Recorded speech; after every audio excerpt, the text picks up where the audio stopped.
अर्धनारीश्वर स्वरूप। ये स्वरूप सृष्टि के आदि है और इसी स्वरूप से सृष्टि का निर्माण हुआ था।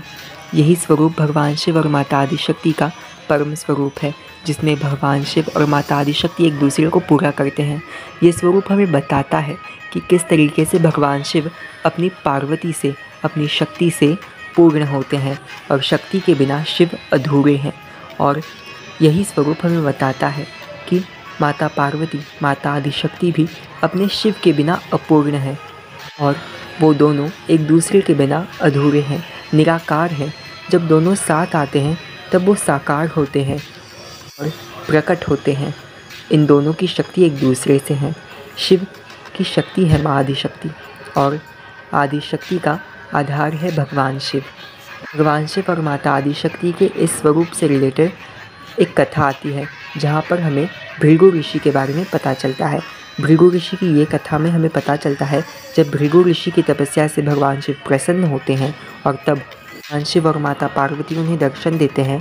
या फिर कुछ कथाओं में कहा गया है, जब भगवान शिव और माता पार्वती से मिलने भृगु ऋषि स्वयं कैलाश पर आते हैं, तब भृगु ऋषि माता पार्वती की पूजा करने से मना कर देते हैं और वो कहते हैं कि वो केवल भगवान शिव की पूजा करेंगे, वो किसी देवी की अथवा किसी स्त्री की पूजा नहीं करेंगे। और तब भगवान शिव समझ जाते हैं कि भृगु ऋषि को अहंकार हो गया है और तब संसार को ये बताने के लिए कि शिव और शक्ति एक दूसरे से पूर्ण हैं, तब भगवान शिव माता पार्वती को अपने वामांग में बिठाते हैं और तब भगवान शिव की पूजा करने के लिए भृगु ऋषि अलग अलग रूप धारण करते हैं।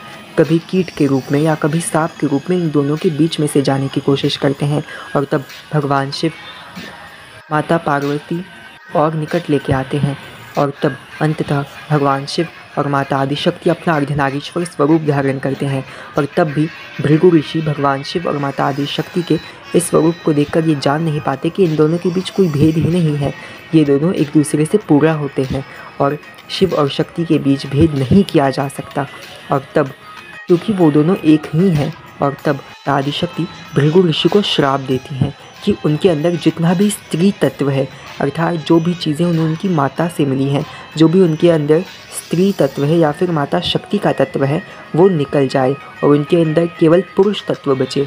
तब उन शरीर भस्म बन जाता है और तब भृगु ऋषि को अपनी गलती का एहसास होता है और वो माता से माफ़ी मांगते हैं और तब माता पार्वती और भगवान शिव उन्हें पुनः शरीर प्रदान करते हैं और तब भृगु ऋषि माता आदिशक्ति और भगवान शिव दोनों की पूजा करते हैं। ये कथा हमें बताती है कि भगवान शिव और माता आदिशक्ति एक दूसरे के पूरक है और माता आदिशक्ति के बिना भगवान शिव भी कुछ नहीं और शक्ति भगवान शिव के बिना कुछ नहीं। वो दोनों एक दूसरे से पूर्ण होते हैं और एक दूसरे से ही हैं।